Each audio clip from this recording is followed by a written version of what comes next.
Halo, assalamualaikum warahmatullahi wabarakatuh. Eh, Selamat datang di channel YouTube saya. Mungkin ini adalah channel pertama atau video pertama yang saya buat. Pada kesempatan hari ini saya mau membagikan sedikit cara bagaimana cara melamar pekerjaan. Jadi buat teman-teman yang masih bingung bagaimana cara untuk melamar pekerjaan, mungkin video ini cocok untuk teman-teman semua. Jadi selamat menyaksikan.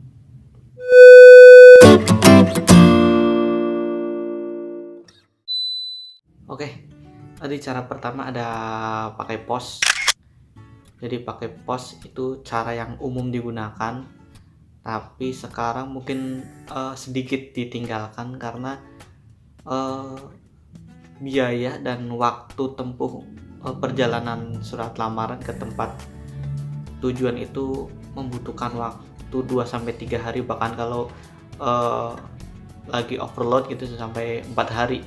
Itu mungkin keburu lokernya ditutup, jadi kan loker itu terbatas. Misalnya sampai tanggal 8 gitu, kita ngepost jangan pas tanggal 8. Kalau pas tanggal 8 nya itu mungkin lokernya sudah ditutup. Untuk yang kedua, email. Nah, inilah pengganti pos menurut saya. Jadi kalau pos udah ditinggalkan karena biaya yang agak mahal, bisa sekali ngepost bisa minimal itu 7.000. Dari Purwakarta ke Karawang itu saya pernah dulu 7.000. Itu yang biasa. Kalau yang ekspres bisa sampai 10.000 atau 11.000, berarti ada rentan harganya gitu lah ya. Kalau email lebih murah, email bahkan dibilang gratis, dan waktu tempuhnya juga sangat cepat. Misalnya kita ngirim jam sekian, waktu sekian, ya itu bisa langsung sampai ke perusahaan yang kita tuju gitu. Tapi kendalanya di email, kadang ada perusahaan yang membatasi jumlah KB atau MB yang mereka inginkan gitu. Kalau misal ada pabrik A pernah maksimal itu 135 KB, jadi kalau lebih dari itu nggak bakalan masuk. Kendalanya di situ. Tapi teman-teman tidak perlu khawatir, karena sekarang seiring dengan perkembangan teknologi gitu, sudah banyak teman-teman kita yang menawarkan jasa edit lamaran via email. Jadi nanti lamaran email kita tidak monoton tulisan seperti di pos gitu, nanti ada foto kita juga, tulisannya dibikin lebih rapi. Jadi menurut saya daripada pos mending email sih, karena saya pernah ngepostin sampai berlembar-lembar dan nggak dipanggil juga. Teman saya nge-email 1-2 kali langsung dipanggil. Dan kalau email bisa random ngirimnya, jadi bisa satu kali ngirim bisa berkali-kali gitu. Bukan berkali-kali sih, maksudnya bermacam-macam tujuan yang kita tuju. Berarti sekali klik doang. Menurut saya email lebih baik. Dan untuk cara ketiga itu bisa melalui BKK. BKK itu ada di sekolah-sekolah SMK atau SMA atau STM lah ya. Saya dulu pernah waktu di pabrik pertama itu di BKK sekolah saya sendiri. Jadi BKK saya sekolah sendiri bekerja dengan BKK lain yang lebih besar, induknya ada di perusahaan itu gitu. Dan BKK juga menurut saya prosesnya lebih ke alumni ya. Misal kalau mas-mas semua sekolah di SMK apa gitu, nanti alumninya kemungkinan bisa terbantu untuk disalurkan ke tempat kerja yang diinginkan gitu, dengan spesifikasi yang tentunya masuk dengan apa yang perusahaan itu butuhkan gitu. Mungkin ini ngaruhnya ke nilai dan ke nilai ya sih, sebenarnya ke nilai juga nanti. Kalau misalkan ada perusahaan A yang ingin nilainya itu minimal rata-rata matematika, misalnya matematika minimal 7, berapa gitu, ada yang kayak gitu. Jadi ngaruh juga sih. Jadi buat teman-teman yang mau milih sekolah nih, ini saran saja sih, mau milih sekolah dari SMP mau ke SMK dengan niatan ingin bekerja, pilihlah SMK yang memiliki BKK yang bonafit. Intinya BKK yang berarti BKK yang mempunyai rekanan kerja luas. Jadi bisa menyalurkan di pabrik A, B, C, D, E gitu teman-teman. Jadi lebih besar peluangnya untuk bekerja setelah lulus dari sekolah nanti.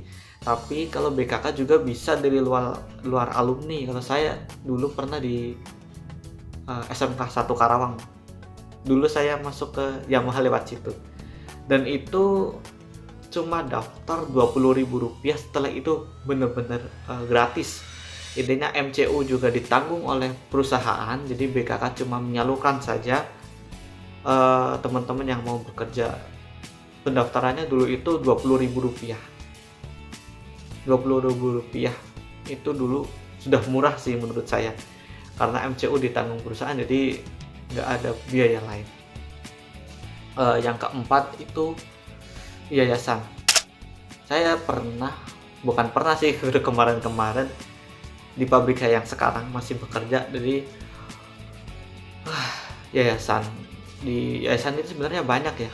Sebenarnya yayasan itu seperti BKK, cuman ini istilahnya itu milik swasta. Jadi swasta ini mempunyai kerjasama dengan pabrik-pabrik tertentu gitu. Kayak misalnya yayasan yang saya masuk, RSM di Karawang, memiliki rekanan kerja dengan pabrik Yanmar yang saya kerja sekarang, Yanmar Diesel Indonesia. Dia memiliki channel ke situ, jadi saya daftar RSM. Sebenarnya banyak yayasan, ada Global, RSM, Oki, ada apa lagi ya, banyak sih soalnya yayasan di Cikarang, terutama banyak sekali Cikarang, karena di situ lingkungan industri. Berarti teman-teman yang mau cari kerja mungkin lewat yayasan, mending ke Cikarang, Bekasi, Karawang juga ada RSM, ada ke Epson, lupa juga yang nyalurin ke Epson gitu. Banyak deh. Kalau RSM udah punya aplikasi sendiri, jadi teman-teman tinggal daftar. Dulu saya 150 kalau ada loker. Yang sebenarnya gini sistemnya nih, jelasin dulu. Ini RSM aja ya yang saya pernah. Kalau global pernah daftar, cuman gitulah ya prosesnya, jadi ribet. Jadi prosesnya ribet juga sih. Maksudnya bukan ribet sih, maksudnya perusahaan cuma butuh berapa orang, cuman yang tes 10, 20, 3 kali lipatnya lebih banyak. Jadi untung mereka juga lebih banyak. Gitulah, ini intermezzo aja. Maksudnya kalau RSM nih, misal saya dulu bayar member 150.000, nanti dari sananya disuruh install aplikasinya diinstal, nanti kita ngisi data dirinya, bla bla bla bla, apa umur, lulusan, terus rata-rata nilai UN gitu, diisi semuanya. Nanti kalau udah diisi nih, udah masuk aplikasi kita, akun kita udah masuk, nanti dari pihak RSM akan menginfokan kalau ada loker yang sesuai dengan kriteria kita gitu. Bukan semua loker di SMS, enggak, yang sesuai kriteria kita masuk. Nanti kita tinggal datang ke RSM nya dan nggak usah bayar karena kita udah member ya. Nggak usah bayar lagi. Kadang kita juga harus mengecek sendiri manual gitu ya. Kalau kita nggak dapat notifikasi SMS, kita bisa langsung cek aja di aplikasinya, itu udah tertera, kita tinggal baca, setiap hari kita baca. Itu sih. Ya buat yayasan itu aja sih, gampang sih. Kalau ada yang ditanyakan atau ada pengalaman menarik, bisa komen di bawah aja, komen di bawah. Oke, untuk yang berikutnya melalui link. Jadi perusahaan nanti akan, kalau perusahaan membuka loker, mereka akan mencantumkan link. Biasanya di grup Facebook suka ada yang bagi-bagi link-link. Itu saya pernah dulu ngisi di TBINA, ya lupa, TBINA intinya itulah. Terus Toyo Best, terus Bridgestone, dan semuanya nggak dipanggil. Semuanya nggak dipanggil karena belum rezeki lah ya.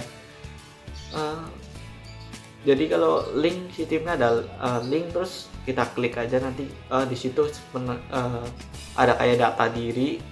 Ntar kita isi aja nama, KTP, eh, NIK, terus kartu pajak apa yang namanya lupa juga, terus nilai-nilai kita isi semua, lulusan apa, nanti tinggal kita kirim aja. Nanti kalau dari pihak perusahaan tertarik dengan profil kita, nanti kita bisa biasanya di telepon sih, yang nggak di SMS, biasanya sih di telepon. Ada juga yang di SMS, teman saya juga di SMS.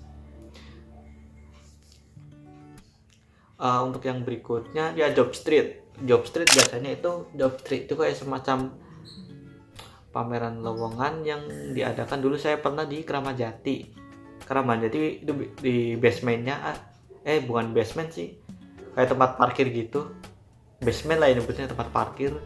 Terus di situ ada banyak stand locker, biasanya ada kualifikasinya di situ apa aja gitu, kita tinggal milih aja sesuai kualifikasi. Tapi ini pengalaman pribadi, hati-hati, karena saya pernah hampir tertipu dengan padahal ini udah istilahnya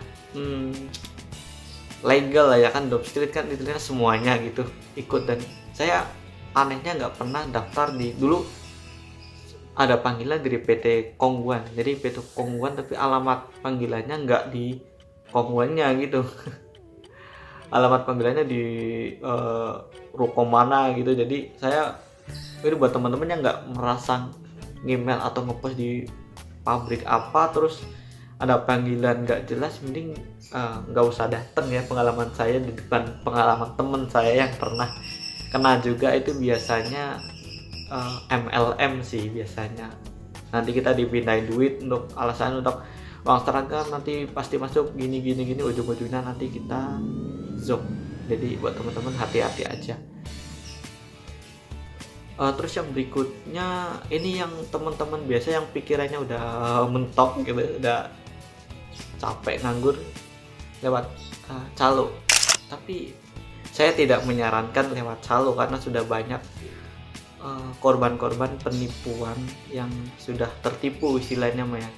Jadi menurut saya mending jangan lewat calo. Jadi ini saya herannya lulusan baru langsung nyari calo gitu kan, lucu juga ya, betul dia masih muda itu, umur itu sekarang dalam mencari pekerjaan itu modal yang utama. Jadi buat teman-teman usahakan jangan nyari calo deh kalau misalnya nyari kerja, mending yang alami aja dulu. Baik, mungkin itu saja sharing atau sekedar pengalaman yang saya ingin bagikan kepada teman-teman. Tetap semangat buat teman-teman yang sedang mencari pekerjaan dan sedang berjuang untuk membahagiakan kedua orang tuanya serta mengangkat derajat perekonomian keluarganya. Jadi tetap semangat ya teman-teman, terus berjuang dan berdoa semoga kita semua sukses. Mungkin itu saja. Jadi terima kasih, jangan lupa like, comment, dan subscribe, dan bye bye.